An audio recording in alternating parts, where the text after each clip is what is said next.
So welcome back guys. നമ്മൾ നോക്കാൻ പോകുന്നത് ഏറ്റവും പുതിയ ആനിമെ സീരീസ് ആയുള്ള ഗാച്ചി അക്കുട്ടയുടെ എപ്പിസോഡ് 1-ന്റെ മലയാളം എക്സ്പ്ലനേഷൻ ആണ്. സോ വീഡിയോ ആദ്യമായിട്ട് കാണുന്ന കൂട്ടുകാരുണ്ടെങ്കിൽ ഇപ്പം തന്നെ നമ്മുടെ പേജ് ഒന്ന് സബ്സ്ക്രൈബ് ചെയ്ത് വെക്കാനും മറക്കണ്ട. അതേപോലെ തന്നെ ഈ വീഡിയോ ഇപ്പം തന്നെ ഒന്ന് ലൈക്ക് ചെയ്യാനും നിങ്ങളുടെ ഫ്രണ്ട്സിന് ഒന്ന് ഷെയർ ചെയ്ത് കൊടുക്കാനും മറക്കണ്ട. ഗാച്ചി അക്കുട്ട എന്ന് പറയുന്നത് ഈ വർഷത്തെ ഏറ്റവും മികച്ച ഒരു ആനിമെ സീരീസിൽ ഒന്നാണ്. കാര്യം അത്രയും നല്ല സ്റ്റോറിയും ക്യാരക്ടേഴ്സും ഡിസൈൻസ് ഒക്കെയുള്ള ഒരു സീരീസ് കൂടിയാണ്. സോ അധികം ഒന്നും ഞാൻ വൈകിപ്പിക്കുന്നില്ല. ഞാൻ നേരത്തെ പറഞ്ഞ പോലെ സബ്സ്ക്രൈബ് ചെയ്യാത്തവരാണെങ്കിൽ സബ്സ്ക്രൈബ് ചെയ്യുക, ലൈക്ക് ചെയ്യാനും ഷെയർ ചെയ്യാനും മറക്കണ്ട.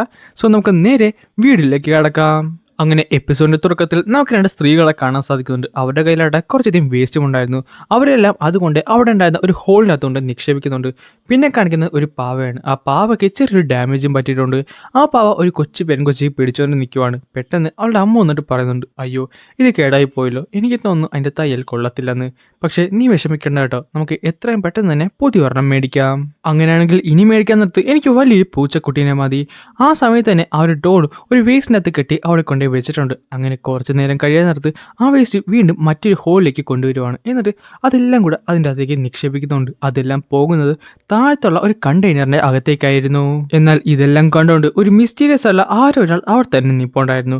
അത് കഴിയുമ്പോൾ ആ ട്രക്ക് അനങ്ങാൻ തുടങ്ങും. അതാകട്ടെ ഒരു ഫാക്ടറിയുടെ അകത്തേക്ക് കയറി പോകുന്നുണ്ട്. പക്ഷേ ഇത് കയറിപ്പോകുന്നത് നോക്കിക്കൊണ്ട് ആരോ ഒരാൾ അവിടെ നിൽപ്പുണ്ടായിരുന്നു. അടുത്ത സെക്കൻഡിൽ തന്നെ അവൻ നേരെ ചാടി അതിന്റെ പുറകെ പോകുവാണ്. ചുരുക്കം പറഞ്ഞാൽ ആ ഫാക്ടറിയുടെ അകത്തേക്ക് കയറി പോകുവാണ്.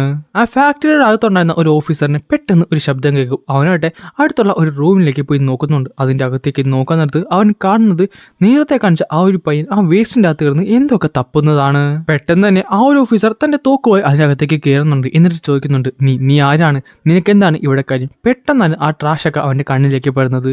നീ ഒരു ട്രാഷ് റൈഡർ അല്ലേ? ഞങ്ങളുടെ ഈ മനോഹരമായ സിറ്റി നിന്റെ ട്രാഷ് കൊണ്ട് നശിപ്പിക്കാനല്ലേ നീ നോക്കുന്നത്? പക്ഷെ അതിന് നടക്കത്തില്ല. ഈ സമയത്ത് അവൻ അവിടെ നിന്ന് പൊങ്ങിയിട്ടുണ്ട്. പെട്ടെന്ന് തന്നെ അവിടെ അലാറം അവനെ അടുപ്പിക്കുന്നുണ്ട്. പെട്ടെന്ന് കുറച്ചധികം ഓഫീസേഴ്സ് അവിടേക്ക് ഓടി വരികയും ചെയ്യും. അങ്ങനെ അവനെ കംപ്ലീറ്റ്ലി പൂട്ടിയിട്ടുണ്ട്. അവരെല്ലാവരും ഇവനെ ഷൂട്ട് ചെയ്യാൻ വേണ്ടി പോകുന്ന സെക്കൻഡ് തന്നെ അവിടെ ഉണ്ടാകുന്ന കുറച്ച് ട്രാഷ് എടുത്ത് ആ ഓഫീസേഴ്സിന്റെ നേരെ എറിയുന്നുണ്ട്. അതാകട്ടെ അവരുടെ മെത്തി വീഴാൻ നടന്നത് അവർക്കായിട്ട് ഭയങ്കരധികം അറപ്പായിരുന്നു ഈ ട്രാഷൊക്കെ. അതുകൊണ്ട് തന്നെ അവർ അവിടെ കിടന്ന് ബഹളം വെക്കുകയും ചെയ്യും. ഈ ഗ്യാപ്പിൽ തന്നെ അവിടെ ഉണ്ടായിരുന്ന ചെറിയൊരു ഹോളിൻ്റെ അകത്തൂടെ അവൻ രക്ഷപ്പെടാൻ നോക്കുന്നുണ്ട്. അങ്ങനെ ഇപ്പുറത്തെ സൈഡിൽ വന്ന അവനായിട്ട് അവിടെ നിന്ന് രക്ഷപ്പെടാൻ നോക്കുന്നതാണ് അവിടെയുള്ള ഗേറ്റ് ഒക്കെ അടക്കുന്നത്. പെട്ടെന്ന് തന്നെ മറ്റു കുറച്ച് ഓഫീസേഴ്സ് അവിടേക്ക് വന്നിട്ട് അവനെ വെടിവെക്കുന്നുണ്ട്. അവൻ്റെ തൊട്ടടുത്ത് ആ വെടികൊണ്ട വന്നപ്പോഴാണ് പെട്ടെന്ന് അതിൽ നിന്നല്ല അവൻ തെന്നിമാറി ഓടാൻ തുടങ്ങിയത്. അവന് വളരെയധികം വേഗത ഉണ്ടായിരുന്നു. ഓഫീസേഴ്സിന്റെ ഓരോ ടാക്സും അവൻ വളരെ സിമ്പിളായിട്ട് തന്നെ ഇൻവേഡ് ചെയ്ത് ഓടിക്കൊണ്ടേയിരിക്കുകയാണ്. അവനവിടെ നിൽക്കുന്നതൊന്നും തോന്നില്ല. പക്ഷെ പെട്ടെന്ന് അവന്റെ കയ്യിലൊരു അറ്റാക്ക് കൊള്ളുന്നുണ്ട്. അങ്ങനെ അവനൊരു മതിൽ ചാടി രക്ഷപ്പെടുകയും ചെയ്യും. അത് കഴിയുമ്പോൾ ആ സിറ്റിയിലുള്ള ഒരു മൂടി മാറ്റി അവൻ നേരെ പുറത്തേക്ക് വരുന്നുണ്ട്. എന്നിട്ട് അവൻ പറയുന്നുണ്ട്, ഞാൻ നിങ്ങളുടെ സിറ്റി ഒന്ന് നശിപ്പിക്കാൻ വന്നതല്ല മന്ദബുദ്ധികളെ. ഇപ്പോഴാട്ടെ അവന്റെ പോക്കറ്റിൽ നേരത്തെ കണ്ട ആ ഒരു പാവക്കുട്ടിയില്ലേ, അതായത് ആദ്യം കാണിച്ച ഒരു പാവക്കുട്ടി അതുണ്ടായിരുന്നു. പിന്നെ കാണിക്കുന്നത് മനോഹരമായ വലിയൊരു സിറ്റിയാണ്. അവിടെയായിട്ട് ഒരാളിരുന്ന് എന്തൊക്കെ കുത്തി കുറിക്കുന്നുണ്ടായിരുന്നു. പെട്ടെന്നാണ് അവനത് കേട്ടത്. ഇടി, നീ പറഞ്ഞത് കേട്ടില്ലേ, ഇന്നലെ ആ ഒരു ട്രാഷ് റൈഡർ ഇവിടേക്ക് വന്നു അല്ലേ? ആരാണല്ലേ ഈ ട്രാഷ് റൈഡർ? ഇവൻ എന്തിനാണ് ഈ ട്രാഷിനകത്തൊക്കെ കയറി നടക്കുന്നത്? എന്നാലും ആരാണല്ലേ, ആരെങ്കിലും ഈ വേസ്റ്റിൻ്റെ അകത്തൂടെയൊക്കെ നടക്കാറുണ്ടോ? പെട്ടെന്നാണ് അവിടെ ഉണ്ടായിരുന്ന ഒരു പെൺകൊച്ചി ഇവനെ കാണുന്നത്. അതുകൊണ്ട് തന്നെ അവളെ തട്ടി അത് പറയുന്നത് നിർത്തുന്നുണ്ട്. ഈ സമയത്ത് അവനായിട്ട് ആ നോട്ട്ബുക്കൊക്കെ മടക്കി വെച്ചിട്ട് നേരെ മുമ്പിലേക്ക് നടക്കുവാണ്. അവർ പറയുന്നത് ഒന്നും തന്നെ ശ്രദ്ധിക്കാതെ. അവനെ നോക്കിയ ഒട്ടും തന്നെ വൃത്തിയില്ല. ഇവൻ എങ്ങനെയാണ് ഇവിടേക്ക് വന്ന് നിൽക്കുന്നത്? ഇവർക്ക് എപ്പോഴും അപ്പുറത്തെ സൈഡിൽ തന്നെ നിന്നാൽ പോരെ, എന്തിനാണ് ഇപ്പുറത്തേക്ക് വരുന്നത്? അങ്ങനെ പതുക്കെ നടന്ന് അവിടെ ഒരു വലിയൊരു മതിലിൻ്റെ അവിടേക്ക് വന്നിട്ടുണ്ട്. അതിനായിട്ട് അവിടുത്തെ ഒരു ഗേറ്റ് തുറക്കുന്നുണ്ട്. ആ ഒരു മതിലിൻ്റെ റൈറ്റ് സൈഡിൽ വളരെയധികം മനോഹരമായ ഒരു സ്ഥലമാണെങ്കിൽ അതിൻ്റെ ലെഫ്റ്റ് സൈഡിലായിട്ട് ഒട്ടും വൃത്തിയില്ലാത്ത ഒരു ചേരി പ്രദേശം പോലെയായിരുന്നു. അത് കഴിയുമ്പോൾ രണ്ടുപേരെ കാണിക്കുന്നുണ്ട്. അവർ പറയുന്നുണ്ട്, സോ അവൻ വീണ്ടും അവിടേക്ക് കയറിയല്ലേ ആ ട്രാഷ് റൈഡർ, ഇവന് വേറെ പണിയൊന്നുമില്ലേ? അത് കഴിയുമ്പോൾ അവനെ നോക്കുന്നുണ്ട്. അതായത് നേരത്തെ കണ്ട ആ ഒരു ട്രാഷ് റൈഡർ ഉണ്ടല്ലോ, അവനായിട്ട് അതിൻ്റെ സൈഡിൽ നിന്നുണ്ട്, അതായത് ആ ഒരു വീടിൻ്റെ സൈഡിൽ നിന്നുകൊണ്ട് കുറച്ചധികം സാധനങ്ങൾ റെഡിയാക്കുന്നുണ്ട്. അവൻ്റെ പേര് റൂഡോ എന്നായിരുന്നു. പെട്ടെന്ന് ഒരു പെൺകൊച്ചു വന്ന് അവനോട് ചോദിക്കുന്നുണ്ട്, നീ വീണ്ടും ഈ ട്രാഷൊക്കെ പോക്കാൻ പോയാ? ചിവ, അത് ട്രാഷ് ഒന്നുമില്ല, ഞാൻ നിങ്ങളോട് പറഞ്ഞില്ലേ അതൊക്കെ നല്ല സാധനങ്ങൾ തന്നെയാണ്, പക്ഷെ അവരത് യൂസ് ചെയ്യുന്നില്ല, ഞാനത് യൂസ് ചെയ്യുന്നു, അത്രമാത്രം. എടാ, പക്ഷെ അവർ നിന്നെ അങ്ങനെ പിടിച്ചു കഴിഞ്ഞാൽ എന്ത് ചെയ്യുമെന്ന് നീ എപ്പോഴെങ്കിലും ആലോചിച്ചിട്ടുണ്ടോ? ചിവ, നീ അവൻ്റെ അടുത്ത് നിന്ന് മാറി നിൽക്കാൻ നോക്കൂ. നീ അവൻ്റെ അടുത്ത് നിന്ന് നിനക്ക് വലിയ നാറ്റമെല്ലാം വരൂ. നീ നോക്കി അവൻ്റെ കയ്യിൽ കണ്ട എപ്പോഴും ആ ഒരു ഗ്ലൗസ് ഉണ്ട്. ആ ഗ്ലൗസിൽ നിന്ന് അങ്ങനെ ഒരു തവണ നമ്മുടെ കയ്യിൽ ടച്ച് ചെയ്ത് കഴിഞ്ഞാൽ നമ്മുടെ കൈ തന്നെ നാശമായി പോകും. അതെനിക്ക് ഉറപ്പാണ്. പിന്നെ ചൊറിഞ്ഞ് ചാകാനായിരിക്കും നമ്മുടെ വിധി. പെട്ടെന്ന് അവിടെ ഉണ്ടായിരുന്ന കുറച്ച് മുമ്പ് അവൻ റെഡിയാക്കി വെച്ചിരുന്ന ആ ഒരു സാധനം അവിടെ അടുത്ത് ഒരുത്തൻ തട്ടിക്കളയുന്നുണ്ട്. എന്നിട്ട് പറയുകയും ചെയ്യും, എന്താടാ നിനക്ക് വീണ്ടും ഗാർബേജ് ഫിക്സ് ചെയ്യാൻ വല്ല ആഗ്രഹമുണ്ടോ, ഉണ്ടെങ്കിൽ പറയടാ എന്ന് പറഞ്ഞുകൊണ്ട് അവനെ മോക്ക് ചെയ്തുകൊണ്ടിരിക്കുവാണ്. നമ്മൾ കഷ്ടപ്പെട്ട് എല്ലാം ചെയ്ത് ഒന്ന് രക്ഷപ്പെടാൻ നോക്കാൻ നേരത്ത് ഇവൻ്റെ അച്ഛൻ ചെയ്ത് ഓർമ്മയുണ്ട, ഇവൻ അവിടെ പോയി അവിടെ ഒരു സ്ത്രീനെ കൊല്ലുകയുണ്ടായി. അത് കാരണമാണ് നമ്മളെല്ലാവരും ഇപ്പോൾ ഇവിടെ പെട്ട് കിടക്കുന്നത്. ഇവനും എൻ്റെ അച്ഛന് ഇവിടുത്തെ നാശമാണ്. ഇവർ രണ്ടുപേരും നമ്മളിവിടെ പെടുത്തിയതാണ്. അത് മാത്രമല്ല അവനെ കാണുന്നത് തന്നെ അറിയാമെന്ന് പെട്ടെന്ന് അവൻ തുറച്ച് ഇവനെ നോക്കുന്നുണ്ട്. പക്ഷെ ആ നോട്ടം കാണുന്നിടത്ത് അവന്മാർ പേടിച്ചു പോകുന്നുണ്ട്. അപ്പം തന്നെ അവന്മാർ ബാക്കിലേക്ക് മാറുകയും ചെയ്യും. കണ്ടില്ലേ, ഞാൻ പറഞ്ഞതല്ലേ, അവൻ്റെ നോട്ടം കണ്ട ഒരു ക്രിമിനലിൻ്റെ നോട്ടം എന്താണോ അത് തന്നെയാണ് അവൻ്റെ കണ്ണിലുള്ളത്. ഞാനെന്തായാലും ഇനി ഇവിടെ നിൽക്കുന്നില്ല എന്നും പറഞ്ഞുകൊണ്ട് അവന്മാർ അവിടുന്ന് പോകുന്നുണ്ട്. ഞാൻ എന്തിനാണ് എൻ്റെ അച്ഛനെ പോലെ ആവുന്നത്? ഞാൻ എന്തായാലും ഒരിക്കലും അങ്ങനെ ചെയ്യുന്നതല്ല. അതെനിക്കും അറിയാം. നീ എന്തായാലും നിൻ്റെ അച്ഛനെ പോലെ അല്ലെന്ന് എനിക്ക് നന്നായിട്ട് അറിയാം. എനിക്ക് നല്ല വിശ്വാസമുണ്ട് നിന്നെ. നീ ആരെയും കൊല്ലാനൊന്നും പോകുന്നില്ല, അത് എനിക്ക് ഉറപ്പല്ലേ. ഇതേ കന്ന അവന് ചെറുതായിട്ടൊക്കെ നാണം വരുന്നുണ്ട്. എന്നിട്ട് പറയും ചെയ്യും, ശരിയാണ്, ഞാൻ അങ്ങനെയൊന്നും ചെയ്തില്ല.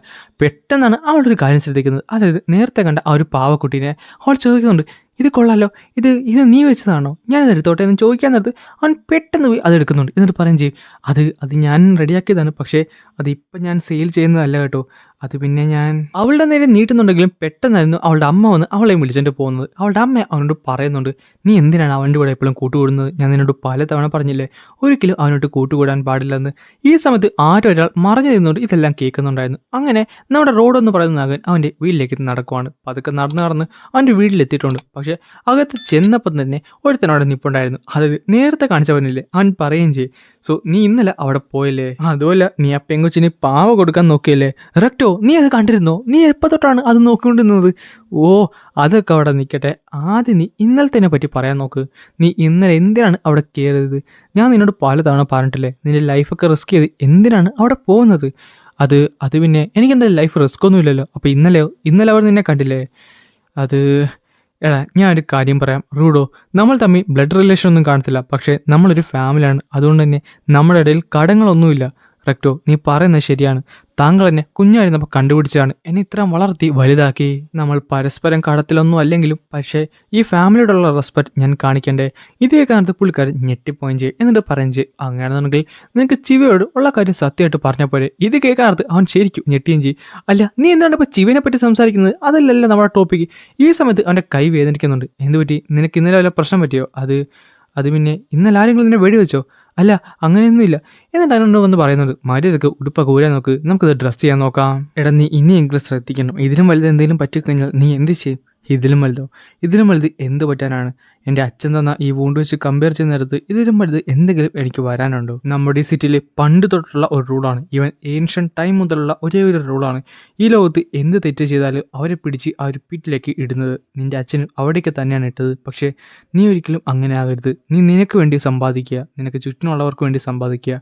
അതാണ് നിൻ്റെ ഏറ്റവും വലിയ കാര്യം.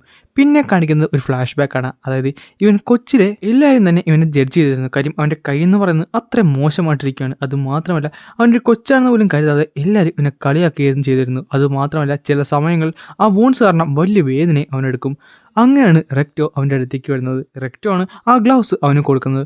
ആ ഗ്ലൗസ് കിട്ടിക്കഴിഞ്ഞപ്പോൾ അവൻ്റെ പകുതി പ്രശ്നങ്ങളും തീർന്നു. അതായത് കയ്യിലുണ്ടാകുന്ന വേദന തീർന്നു. ആരും അത് കാണാതായി, ആരും അവനെ കളിയാക്കാതായി. പക്ഷേ എങ്കിലും ആ ഒരു പ്രശ്നങ്ങളൊക്കെ അവൻ്റെ ചുറ്റുപാടിനും എപ്പോഴും ഉണ്ടായിരുന്നു.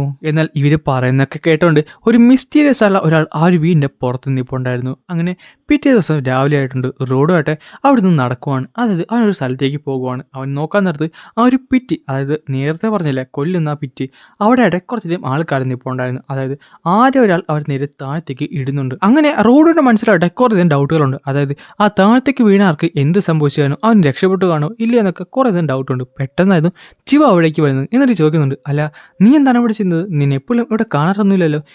അത് പിന്നെ ചുമ്മാ പുള്ളിക്കാരൻ കിടന്ന് തപ്പി കളിക്കുന്നുണ്ട്. പുള്ളിക്കാരൻ്റെ കയ്യിലായിട്ട് ആ ഒരു പാവ ഉണ്ടായിരുന്നു. ആ സമയത്ത് ആൾ പറയുന്നുണ്ട്, നീ ഒന്ന് ആലോചിച്ച് നോക്കിയേ, നമ്മൾ ഇവിടെ ജീവിക്കാൻ വേണ്ടി ഫോഴ്സ് ചെയ്യപ്പെട്ടിരിക്കുവാണ്. അത് മാത്രമല്ല ആരെങ്കിലും എന്തെങ്കിലും തെറ്റ് ചെയ്ത് കഴിഞ്ഞാൽ അവരുടെ അടുത്ത് ഇതിൻ്റെ അടുത്തിട്ട് എറിയുകയും ചെയ്യും. അതായത് ആ ഒരു പിറ്റിലേക്ക് എടുത്ത് എറിയുകയും ചെയ്യും. അത് കുറച്ച് മോശമാണ്. പക്ഷേ അതിലും വലിയ അവസ്ഥ നമ്മുടേതല്ലേ. നമുക്ക് ഇഷ്ടമാണെങ്കിലും ഇഷ്ടമില്ലെങ്കിലും അതെല്ലാം നമ്മൾ കാണണം. അത് അവർ ഫോഴ്സ് ചെയ്യുന്ന ഒരു കാര്യമാണ്. റോഡോ, എനിക്ക് നിന്നോട് ഒരേ ഒരു കാര്യമേ പറയാനുള്ളൂ. നീ ഒരിക്കലും അവിടേക്ക് ചെല്ലല്ലേ. നീ ഒന്ന് ആലോചിച്ച് നോക്കിയേ, നീ ഇങ്ങനെ ട്രാഷൊക്കെ എടുത്ത് നടന്നു കഴിഞ്ഞാൽ ഉറപ്പായിട്ടും അവരൊരു ദിവസം നിന്നെ പിടിക്കും. അങ്ങനെ പിടിച്ചു കഴിഞ്ഞാൽ നിന്നെ അവരതിൻ്റെ അകത്തേക്ക് എറിയുന്നതായിരിക്കും. ശരിയാണ്, റെക്ടോ എപ്പോഴും എന്നോടത് പറയാറുണ്ട്. പിന്നെ അല്ലാതെ അവനും നിന്നെ സ്നേഹിക്കുന്നുണ്ട് കേട്ടോ. ഇത് കേൾക്കാൻ നേരത്ത് അവൻ ശരിക്കും ഞെട്ടും. കാര്യം അവൾ ഇൻഡയറക്റ്റ് ആയിട്ട് അവൾക്കും അവന് ഇഷ്ടമാണെന്നാണ് പറഞ്ഞത്.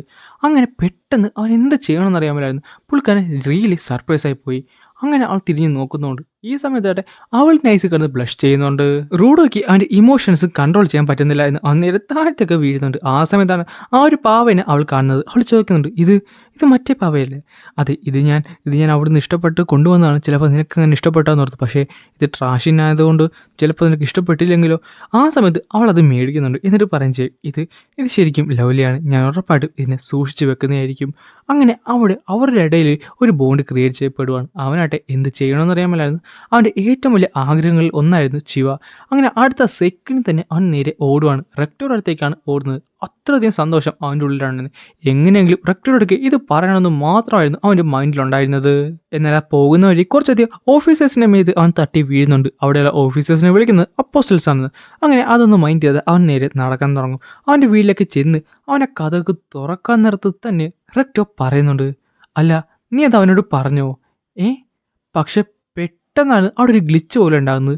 അത് അവൻ്റെ ഓർമ്മകൾ മാത്രമായിരുന്നു, അല്ലെങ്കിൽ അവനത് ഹാലുസിനേറ്റ് ചെയ്യുന്നത് മാത്രമായിരുന്നു. കാര്യം അവനവിടെ ശരിക്കും കാണുന്നത് നേരത്തെ കാണിച്ചൊരു മിസ്റ്റീരിയസ് ഫിഗർ റെക്ടറുടെ നെഞ്ചത്തേക്ക് ഒരു വാൾ കുത്തി ഇറക്കി പിടിച്ച് വെച്ചിട്ട് നിൽക്കുന്നതാണ്. റോഡോയ്ക്ക് ദേഷ്യം വന്നിട്ട് പെട്ടെന്ന് അവൻ ഇടിക്കാൻ വേണ്ടി ഓടി അടുക്കുന്നുണ്ട്. പക്ഷേ അടുത്ത സെക്കൻഡ് തന്നെ റോഡോനെ അവൻ ഇടിച്ച് ഒരു സൈഡിലാക്കി ഇട്ടിരിക്കുകയാണ്. റോഡോയ്ക്ക് ഒന്ന് എഴുന്നേക്കാൻ പോലും പറ്റുന്നില്ല. ഈ സമയത്ത് തന്നെ അവൻ നൈസിൽ നടന്ന് ഒന്നും തന്നെ മിണ്ടാതെ അവിടുന്ന് പോകുന്നുണ്ട്. പെട്ടെന്ന് റെക്ടോ റൂഡോനെ വിളിക്കുന്നുണ്ട്. റൂഡോയുടെ ഓടിച്ചെന്ന് അവൻ്റെ അടുത്തേക്ക് ചെല്ലുന്നുണ്ട്. റെക്ടോ, നീ വിഷമിക്കണ്ട, ഞാൻ നിന്നെ ഹെൽപ്പ് ചെയ്യും. ആ സമയത്ത് റെക്ടോ പറയുന്നത് ഓടാനാണ്. അതായത് റൂഡോ എടുക്കുന്നത് ഇവിടുന്ന് ഓടി രക്ഷപ്പെടാനാണ് പറയുന്നത്. ഈ ലോകം ഒരിക്കലും മാറുന്നതല്ല റൂഡോ, നീ ലോകത്തിനെ ചേഞ്ച് ചെയ്യണം. നീ ചേഞ്ച് ചെയ്യണമെന്ന് പറഞ്ഞിട്ട് അവൻ അങ്ങനെ അവിടെ മരിച്ചു വീഴുവാണ്. പെട്ടെന്ന് നേരത്തെ കാണിച്ച ഒരു ഓഫീസേഴ്സ് അവിടേക്ക് വന്ന് നമ്മുടെ റൂഡോനെ അറസ്റ്റ് ചെയ്യുന്നുണ്ട്. അവൻ പറയുന്നുണ്ട് അവനല്ല അത് ചെയ്തതെന്ന് പറയുന്നുണ്ട്. പക്ഷേ അവരാരും തന്നെ അത് വിശ്വസിക്കുന്നില്ലായിരുന്നു. പിന്നെ കാണിക്കുന്നത് നമ്മുടെ റൂഡോനെ ആ ഒരു പിറ്റിലേക്ക് ഇടാനുള്ള ആ ഒരു സ്ഥലത്ത് തൂക്കിയിട്ടിരിക്കുന്നതാണ്. അതായത് അവനെ താഴത്തേക്ക് ഇടാൻ വേണ്ടി അവർ പോകുവാണ്. അവൻ പറയുന്നുണ്ട് റൂഡോയ്ക്ക് അവർ ഡെത്ത് സെന്റൻസ് ആണ് വിധിച്ചിട്ടുള്ളത്. അതായത് റൂഡോനെ താഴത്തേക്ക് ഇടാനാണ് പോകുന്നത്. അവരെല്ലാവരും കിടന്ന് കാറുന്നുണ്ട് അവനെ താഴത്തേക്ക് ഇടാനായിട്ട്. പക്ഷേ അവൻ പറയുന്നത് ആരും തന്നെ വിശ്വസിക്കുന്നില്ല. പെട്ടെന്നാണ് ആ കൂട്ടത്തിനകത്ത് ചിവനെ അവൻ കാണുന്നത്. അവൻ പറയുന്നുണ്ട്, ചിവ, ഞാനല്ല അവനെ കൊന്നത്, അവനെ കൊന്നവൻ ഇവിടെ തന്നെയുണ്ട്, നീ അവനെ കണ്ടുപിടിക്കണം. പക്ഷെ അവളപ്പോൾ പറയും ചെയ്യും, ഞാൻ വിചാരിച്ചത് നീ ശരിക്കും മാറിയെന്നാണ്. എന്നിട്ട് തിരിഞ്ഞിട്ട് ആ ഒരു പാവ അവിടെ ഇട്ടിട്ട് അവൾ തിരിഞ്ഞ് നടന്നു പോകുവാണ്. നിനക്കൊക്കെയാണ് ഒന്നും തന്നെ അറിയാമില്ലാത്തത്, നിനക്കൊന്നും ഒന്നും അറിയാമില്ല. ഞാൻ നിങ്ങളെ എല്ലാവരെയും എന്ന് പറഞ്ഞ് അവൻ കണ്ണുയർത്താൻ നേരത്താണ് അവൻ ആ ഒരു കാഴ്ച കാണുന്നത്. റെക്ടോനെ കൊന്ന ആ ഒരു കൊലയാളി അവരുടെ ഇടയിൽ തന്നെ നിൽപ്പുണ്ട്. പക്ഷേ ആ സെക്കൻഡിൽ തന്നെ അവൻ നേരെ താഴത്തേക്ക് വീണിട്ടുണ്ട്. നേരെ നല്ല ഹൈറ്റിൽ നിന്ന് താഴത്തേക്കാണ് വീഴുന്നത്. അതിൻ്റെ അകത്തോടൊക്കെ മുഴുവൻ വേസ്റ്റ് ഡംപ് ചെയ്യുന്ന ഒരു സ്ഥലം കൂടിയായിരുന്നു. എല്ലാവരും ഞാൻ നരകത്തിലേക്കേക്കും. ഞാൻ നിങ്ങളെ ഒരാളെ പോലും വെറുതെ വിടത്തില്ല. എല്ലാവരെയും ഞാൻ കൊല്ലുന്നതായിരിക്കും. അങ്ങനെ പുള്ളിക്കാരൻ നേരെ താഴത്തേക്ക് വീഴുവാണ്. നല്ല ഹൈറ്റിൽ നിന്നായതുകൊണ്ട് തന്നെ കുറച്ച് സമയത്ത് പുള്ളിക്കാരൻ ഇങ്ങനെ കിടക്കുന്നുണ്ട്. പക്ഷെ ആ സമയത്താണ് പുള്ളി ഓരോരോ കാഴ്ചകൾ കാണുന്നത്. അവസാനം അവൻ കണ്ണ് തുറക്കാൻ നേരത്ത് കാണുന്നത് അവനൊരു വേസ്റ്റ് കൂമ്പാരത്തിന്റെ മുകളിൽ കിടക്കുന്നതാണ്. അവൻ മറ്റേതോ ലോകത്ത് ചെന്ന പോലെയായിരുന്നു. അത് മാത്രമല്ല ആ ഒരു മണമാട്ടെ അവന് സഹിക്കാനും പറ്റുന്നില്ല. കാര്യം അത്രത്തോളം വേസ്റ്റ് ആയിരുന്നു അവിടെ ഉണ്ടായിരുന്നത്. പെട്ടെന്നായിരുന്നു ആ ഒരു ശബ്ദം കേൾക്കുന്നത്. അവനാട്ടെ തിരിഞ്ഞു നോക്കുന്നുണ്ട്. ആ കാണുന്ന കാഴ്ച എന്ന് പറയുന്നത് അവിടെയുള്ള വേസ്റ്റൊക്കെ കൂടെ അനങ്ങാൻ പോകുന്നതാണ്. അത് പതുക്കെ അനങ്ങുന്നുണ്ട്. കാര്യം മറ്റൊന്നുമല്ല, അത് ഒരു വലിയൊരു മൃഗം പോലെയായിരുന്നു. ചുരുക്കം പറഞ്ഞാൽ ഒരു ഡ്രാഗനെ പോലത്തെ ഒരു വലിയൊരു രൂപമായിരുന്നു. പക്ഷെ ആ ഒരു ഡ്രാഗൻ വേസ്റ്റിനാൽ നിർമ്മിക്കപ്പെട്ടതായിരുന്നു. ആ ഒരു ഡ്രാഗൺ ഇവന്റെ നേരെ വന്നുകൊണ്ടാണ് ഈ ഒരു ചാപ്റ്റർ ഇവിടെ അവസാനിക്കുന്നത്. ഗൈസ്, അങ്ങനെയാണ് ഗാച്ചി അക്കുട്ടയുടെ ആദ്യത്തെ എപ്പിസോഡ് ഇവിടെ അവസാനിക്കുന്നത്. അടുത്ത വീക്കിൽ തന്നെ അടുത്ത എപ്പിസോഡ് ഇറങ്ങാനത് നമ്മൾ ആദ്യം തന്നെ എക്സ്പ്ലെയിൻ ചെയ്യുന്നതായിരിക്കും. സോ അത് മിസ്സാക്കാതിരിക്കാൻ വേണ്ടി ഇപ്പം തന്നെ നമ്മുടെ പേജ് ഒന്ന് സബ്സ്ക്രൈബ് ചെയ്ത് വെക്കാൻ മറക്കണ്ട.